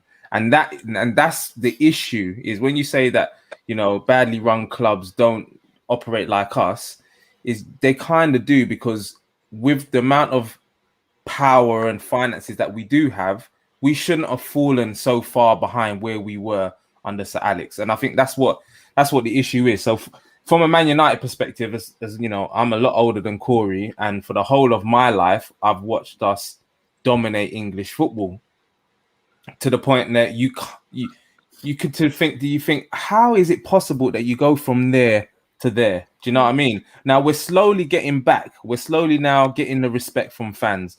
Coming to Old Trafford, or when you're playing Manchester United, is no longer a joke like it was under LVG and David Moyes, and even certain parts of the Jose era.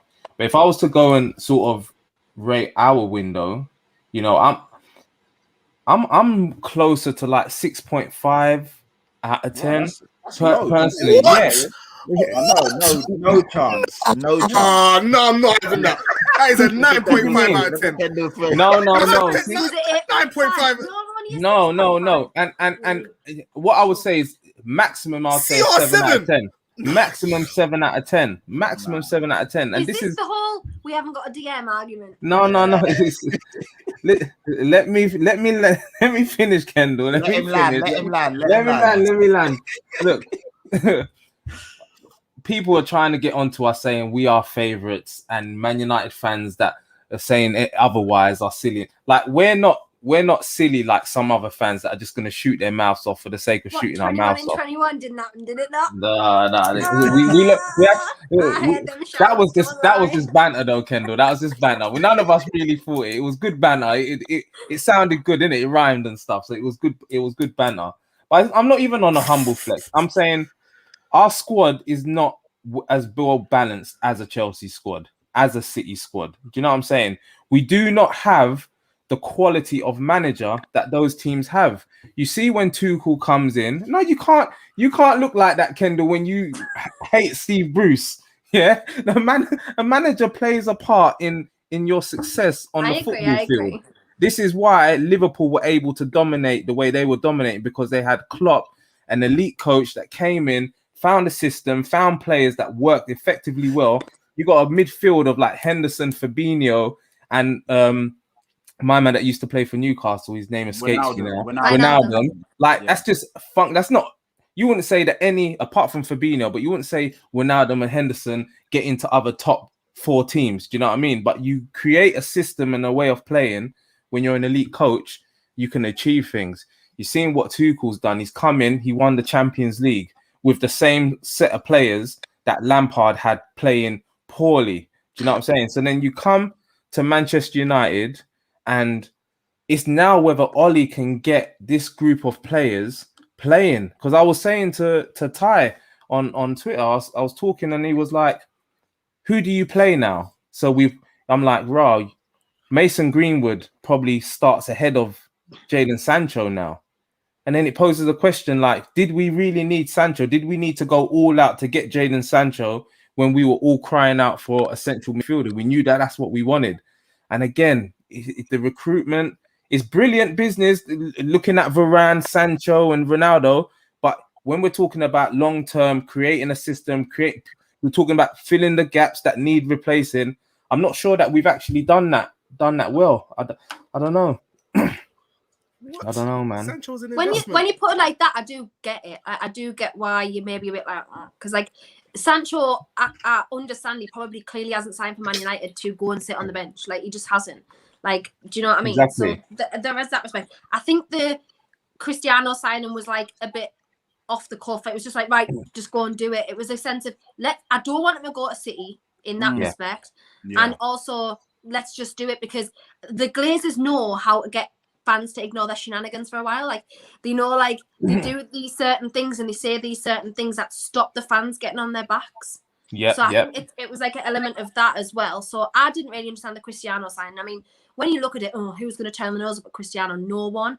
But like at the same, Man City. But at the same time, No, they wanted like, him. They wanted him, I but just he think didn't like go. maybe it was unnecessary.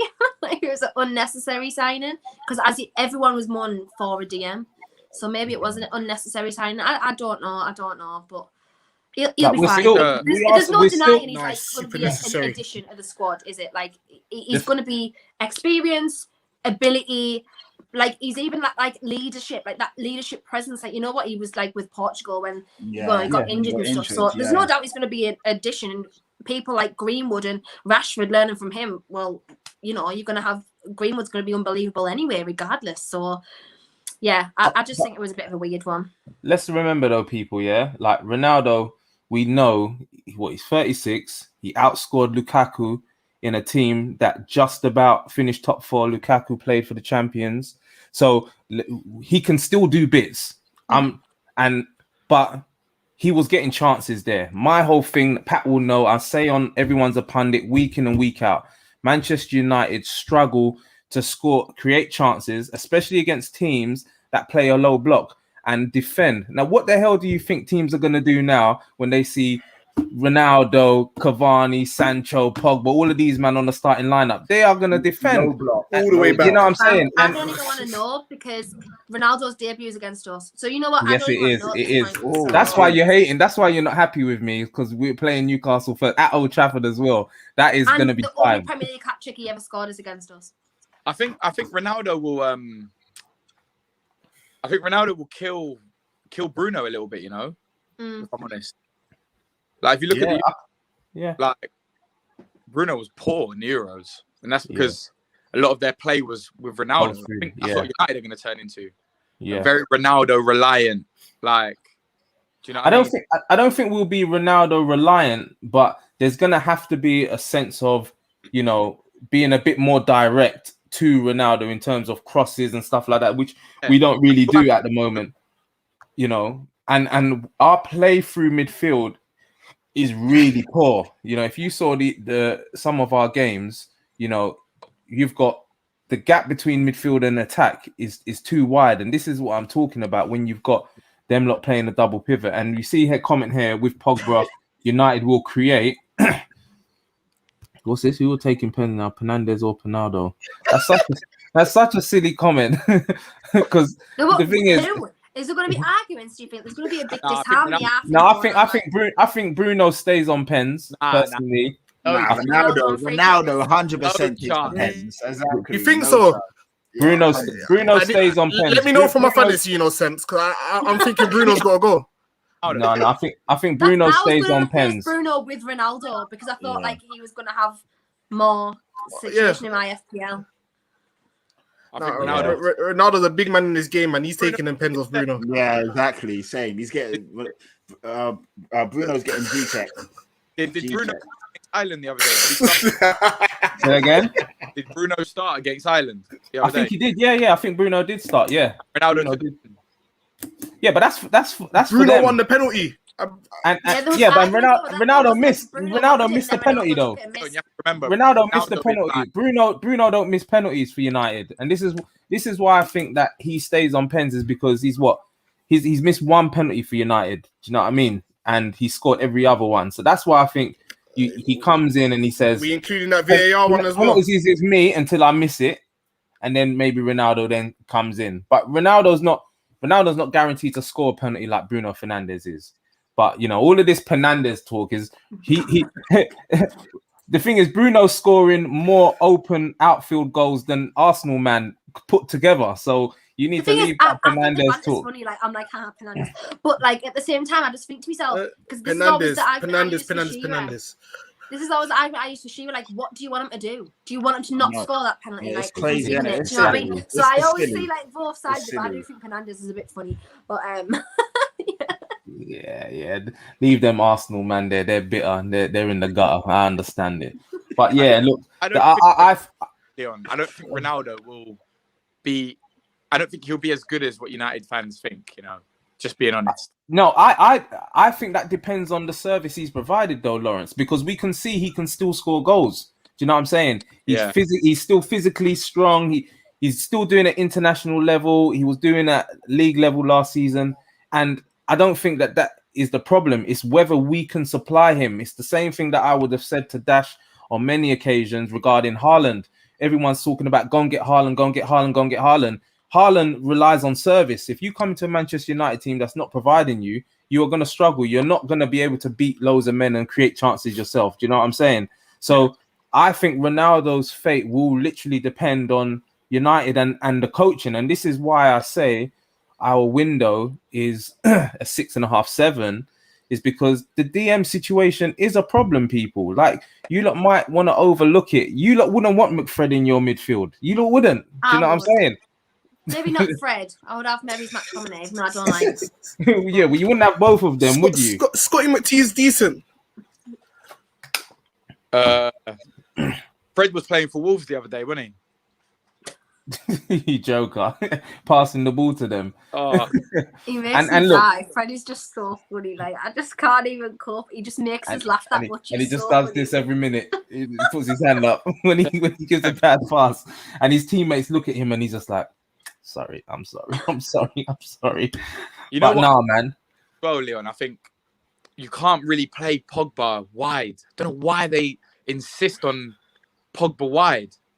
I think it's just obviously to accommodate McFred. But well, that's what it is. It's to accommodate McFred, but also it doesn't work well with a Pogba and a Fred beside him, or Pogba and McTominay beside him when we do play that double pivot. So then they revert back to McFred and then push Pogba out wide.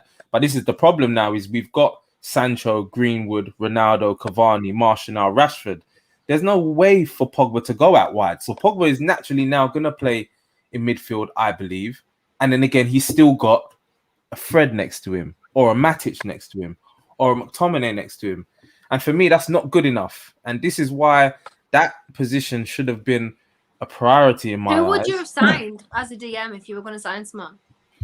There's loads of players kicking about. Like we was talking the other day, a Pasuma would have been great. Ndidi would have been fantastic. And Ndidi would have been great. I love Ndidi. I think he's so good. Ndidi's a baller, man. That would have been you know, a lot of people were calling out for Ruben Neves. I don't quite think a Ruben Neves would have worked, but I was at the point where I would have taken.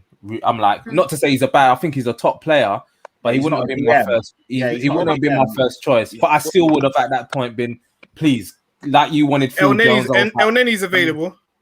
No.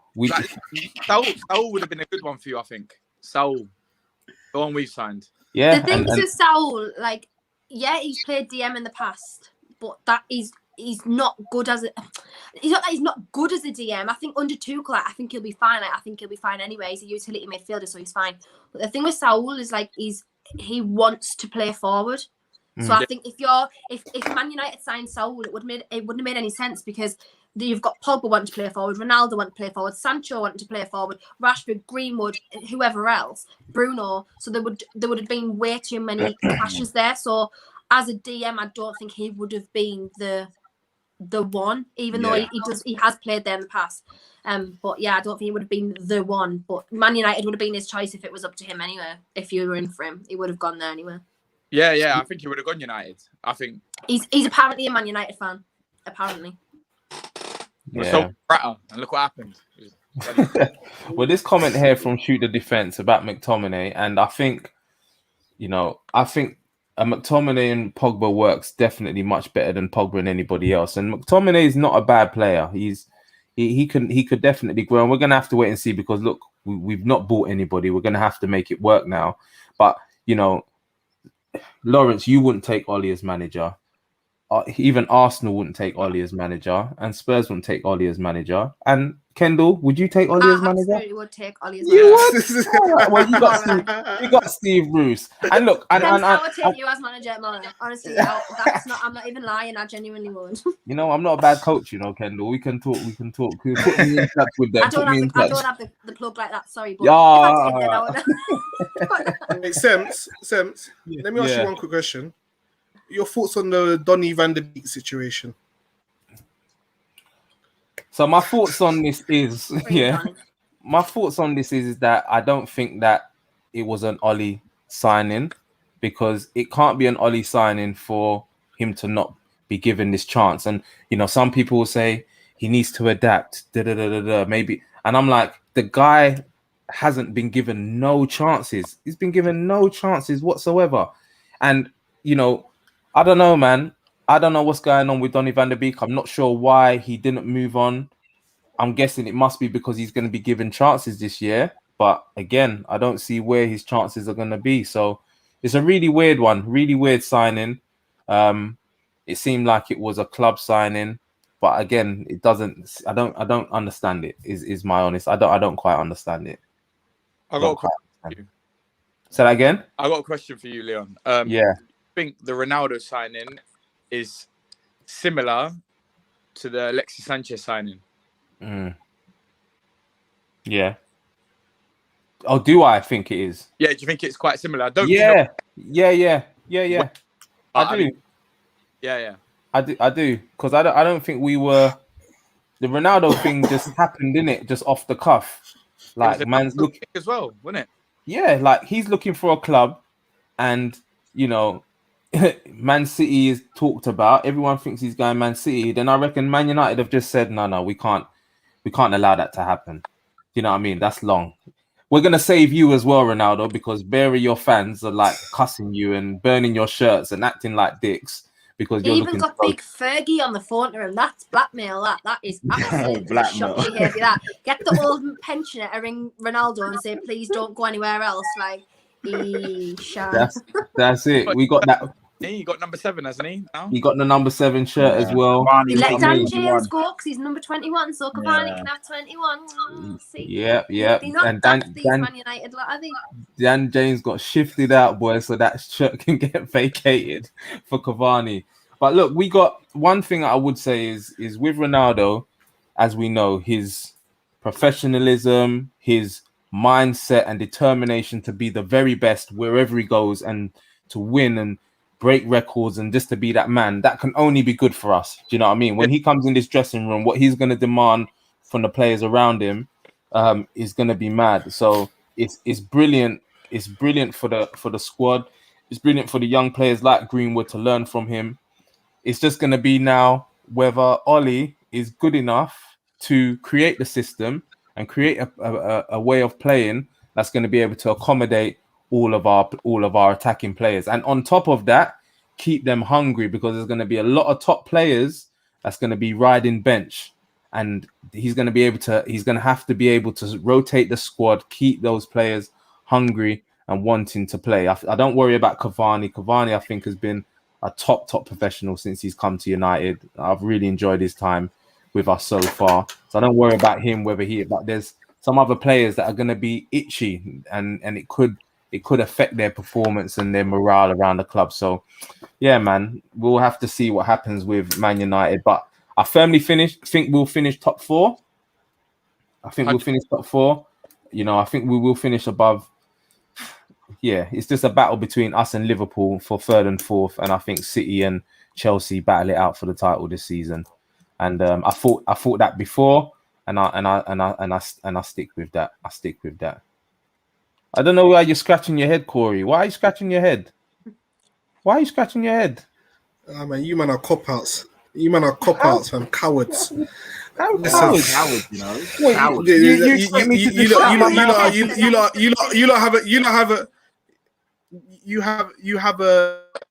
you have a squad capable of winning the league. I won't say you're. I think you're up there with the favourites. I think you're not in the same level as Liverpool. For me, you got a better squad than Liverpool. For me, you're up there with the Chelseas and the Cities. So you're not in the same category as Liverpool for me. So for me, it's a three-way contest. I'm not going to say your favourites, but for me, it's a three-way battle between first, second, and third. You're missing the point though, because in football, no, I understand you said Ollie. I know you said Ollie. Yeah, so this is what I'm saying. So this is why we are battling it out with Liverpool, because we may have a better squad than them, but they have a better manager, and they're you can see it. They're a better team than us. They play better football. They're a better team than Manchester United. Yeah, because other teams had issues. Other teams had issues. But Liverpool have lost Wijnaldum. They haven't replaced him. Thiago's still trying to set into the Premier League. Yeah, I hear all of that. Are not on the Liverpool get top 4, but you're not on the same. They're not on the same level as United. No way. Boy, the thing is, if Liverpool finish above us, no way. I will not. You lot are title challengers. No, we're not title challengers. We're not. We're not title challengers. We should be. Challengers. No, don't get me wrong. We should be. When you look at our squad and the players that we've now signed, with Varane, our defense, and you look at all that, I agree. We should be title challengers. But I'm telling you lot don't watch us on a weekly basis. Even last season when we were winning games, yeah. And I said it throughout the season. I had to slow down them Man United, man. The other day when I was on the podcast, they're talking about we're going to slap up teams. Teams are going to get slap up this season, 5-0, bits and bobs. I had to slow him down. I said, bro, you lot are getting gas because we beat Leeds 5-1, yeah, a team that are just open. And we do that to those teams. But throughout a course of a season, you are going to play those tough games when you have to go away from home or even at home where the teams are going to be compact. They sit in, they defend well. This is the Premier League. Teams know how to defend now. And we struggle consistently. And not only that, Corey, another thing is we don't control football games. We will play an Arsenal and let you lot control the football and control the ball in midfield. This is what happens. This is what happens to us. So until we rectify those issues, I'm not saying we're title challengers. We can't control a football match against Wolves. We can't control the football against Southampton. And you think that we're going to just all of a sudden, because we signed Ronaldo, we're going to be title challengers. Come on, man. Come on. There's more to football than that. Not even just because you signed Ronaldo. You signed one of the best centre backs in the world.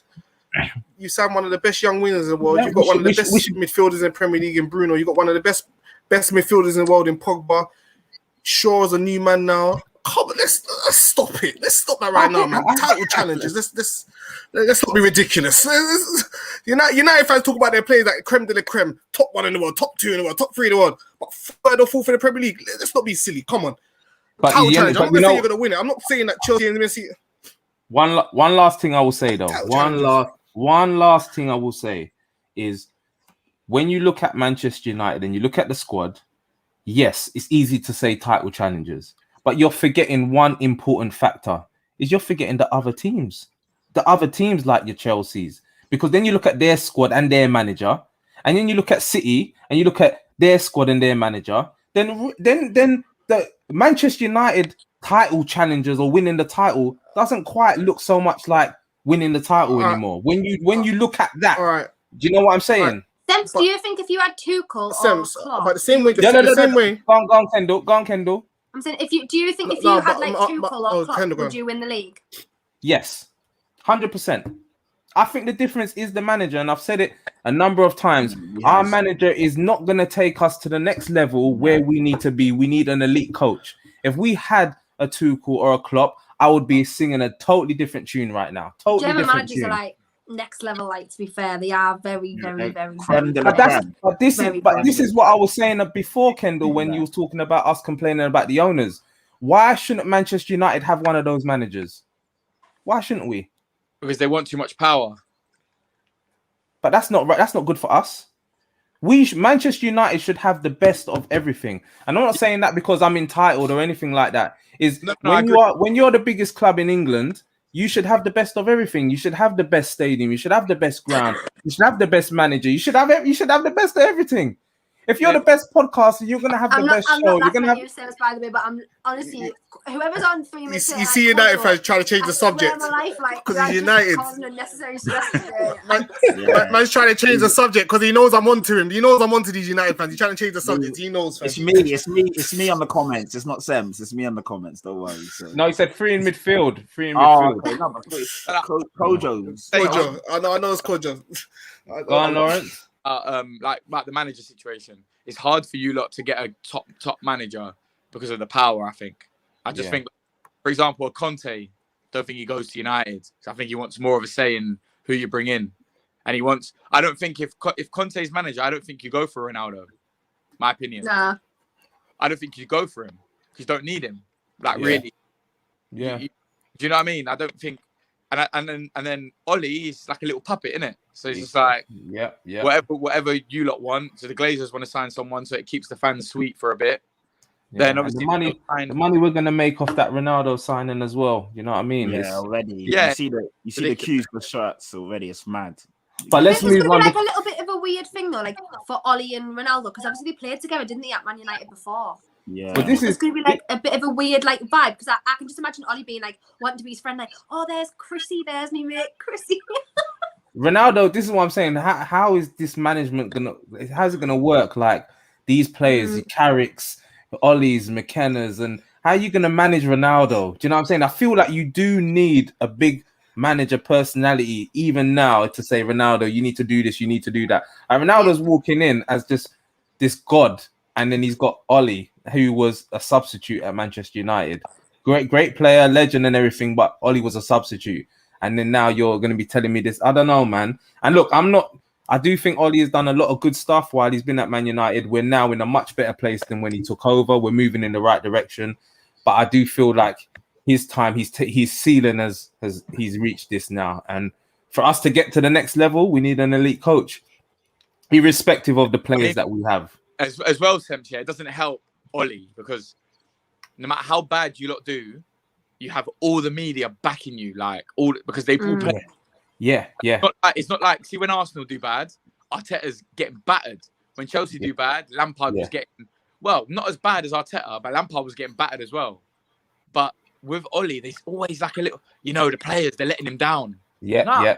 It's not always the players letting him down. Yeah. Sometimes you're playing Pogba left wing and you got McTominay and Fred sitting in front of the defense against Burnley at home.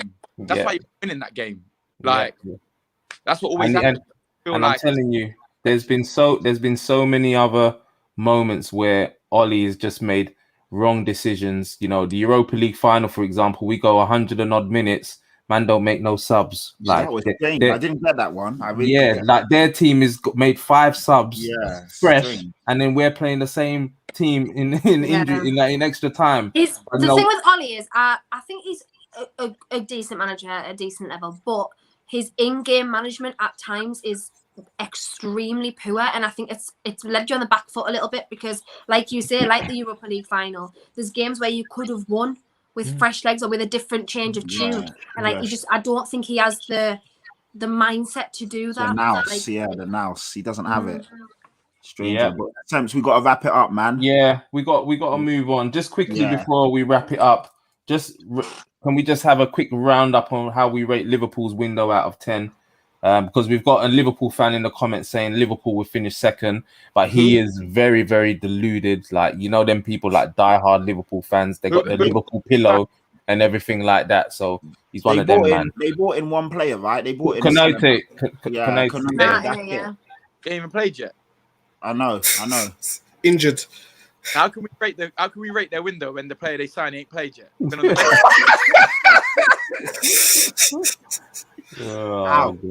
Ouch. But it's pending. Just put pending. Pending. All right, pending. Let's put pending on there. What about Steve? You said about Sem. Sorry, just go back to Liverpool. You said they didn't replace Ronaldo. A few Liverpool fans I know are screaming and shouting about Harvey Elliott, saying that he's the ready-made replacement. So that was one to watch. He looks good. He looks tidy. So we'll see about him. So he could be the replacement right there. And Klopp's thrown him straight in. So Klopp seems to trust him, which is quite interesting. But I didn't understand why Liverpool didn't go for Saul because he would have been he literally would have just slotted in. He would have been 8 replacing 8. Like, it wouldn't have been. I 100%. honestly don't understand that situation at all, because I just genuinely thought at the beginning of the window he was just going to go there. I just had it in my head that he was going to go there. So I don't really understand why they didn't do that. I think he was on too much money at Atletico for Liverpool. I don't know about the wage situation, actually, about who's paying what wages on his loan deal. But they could have. The thing is as well, they could have just gone for a loan deal, and it would have like different, made it different. You know what I mean? So I don't really understand why they didn't push that hard. He's gone Chelsea on loan, hasn't he? He's gone Chelsea on loan. Yeah, 5 mil loan fee, but I don't know about the wage structure. I don't know who's paying what. Or I reckon Chelsea be paying all of it because Atletico went and got Griezmann, didn't they? Yeah. But the wage structure with Griezmann as well is a bit of a. I don't know what the situation is there either. So yeah, I don't know, but they needed to get him out to bring in Griezmann, which is why that deal went through, I think. And City spent 100 mil on Grealish. What are we saying about City? That's pretty much that's the only person they brought in, right? Yeah. They brought in Grealish. They lost obviously their striker Aguero. Well, to be fair, Grealish is slotted right in, and he looks very comfortable. He looks like the main man there, from what I've seen so far. He looks like a different Grealish, if I'm honest, though. He's going to be playing a different game. He's looked so good in both England games as well. He's looked brilliant. Yeah, so I think that's a very good addition for them. It's hard to rate their window, though, because to be fair, City don't need much, do they? Yeah. Being honest. So this is what I'm saying as well, Corey. City have signed one player, and we're saying that they don't need much. They didn't need much more. You know what I'm saying? They don't. City squad is still live. You know what I'm saying? Up there.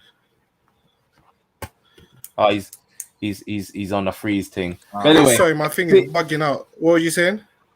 No, don't worry. Anyway, don't worry. We're gonna wrap up. City, innit? City. We all know where City are. But you know what? Give it a 6 out of 10. Sorry, 6 out of 10. Grealish is a top player. You are. Anyway, your computer has lasted for the podcast, so you done well. You done well, Corey. But you know what? Let's sign out, people, because we have run over time. I really appreciate you all for joining us on this Sunday evening. It's been lovely having you on, Corey, Lawrence, and Kendall. Let's sign out. Corey, where can they find you? Let's start with you because you're on a 5-minute delay. All right, so let me speak slowly. All right, Corey the comedian on Twitter. You can find me on the Arsenal Way as well at Never a Foul. So our Twitter page is the Arsenal Way 5. You can also find me on Sporty Vibes TV. Thank you for having me. There we go. Wicked. Big up yourself, Corey. Big up yourself. Always fun having you on. I think this is just the second time. This is the second time you've been on still. And he was another one that came on early doors, and then he's now gone on to do great things. So I do love this platform. We do spot the early talents, and then they go and fly their wings and do their great things, man. Lawrence, where can they find you? At Lawrence V93 on all, I don't even know, Twitter and Instagram. Really enjoyed it. Thanks for having me on. Good. Hope to come on another time soon as well. Yeah, Lawrence is always busy. We keep asking him and he keeps turning us down. So I'm so glad he come on this weekend. Big up. You just told me there was an Arsenal fan coming on. He's